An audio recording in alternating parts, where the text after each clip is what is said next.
Hey guys, today I'm excited to talk to you about Texas Chainsaw Massacre, the newest movie. It's on Netflix now already, and let's get into my spoiler-free thoughts on this movie. But before we do, if this is your first time here, I'd love it if you take 1 second and hit that subscribe button. Go ahead and hit that notification bell so you don't miss out on more videos like this. Trailer reactions, movie reviews, television reviews, and celebrity interviews. Okay, let's talk Texas Chainsaw Massacre. Hey, Tessa from MamasGeeky here. Thank you so much for stopping by my YouTube channel. Alright, so let me start off by saying I love a good, mindless slasher horror movie. And that's more or less what Texas Chainsaw Massacre is. Now, this flies by at just an hour and 15 minutes before the credits hit. And then a very, very, very small little stinger at the end of the credits. Don't miss it, guys. That's really just what you get. So it's very quick, which means, of course, they waste no time getting into the blood and the gore and the crazy and the killing, which is honestly what we're all here for, right? So listen, the kills are brutal and crazy and bloody. Leatherface is pretty good. I mean, he just kind of walks around and doesn't say anything, per Leatherface, as we all expect. Really having no complaints about him. The new cast is pretty good as well. The ones that run around and scream and then die do a great job at doing that. And then, of course, there's maybe some survivors, or at least one survivor at the end, to set up for a possible future movie. That's kind of just the deal with all these slasher movies, isn't it? But they all do a very good job when they are on screen.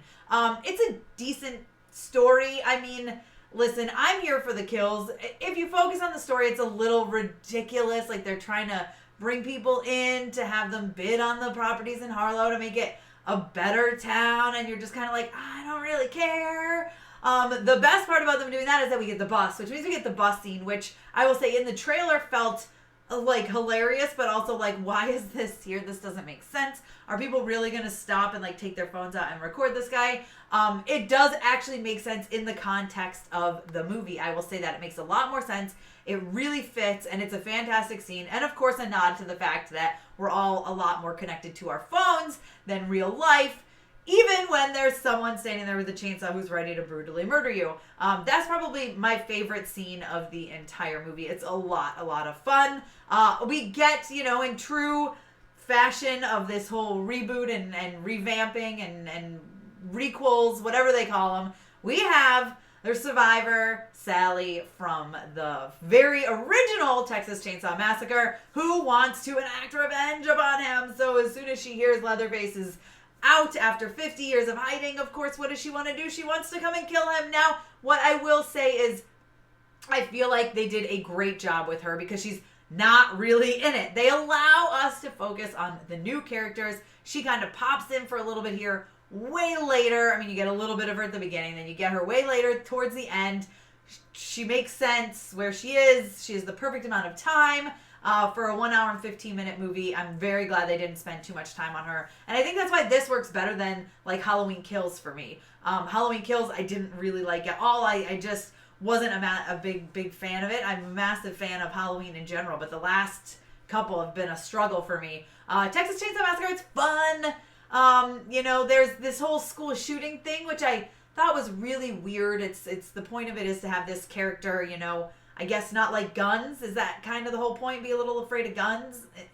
I don't know.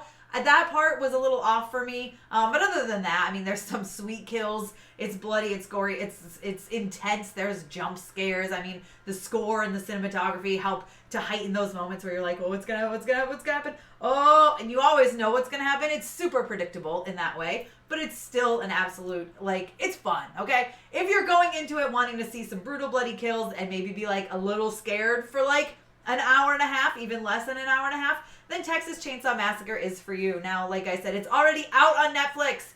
Be sure to check it out and come back and let me know what you thought of it. I give Texas Chainsaw Massacre a 3 out of 5 because it does what I expected it to do. It didn't break the mold. It didn't do anything over the top or unexpected, but it was fun, and I got to see a lot of blood and gore and some crazy kills. And really, that's all I could ask for. You guys can also follow me over on Instagram and Twitter. I'm at MamasGeeky over there, MamasGeeky. You can also check me out at mamasgeeky.com. Thanks, guys.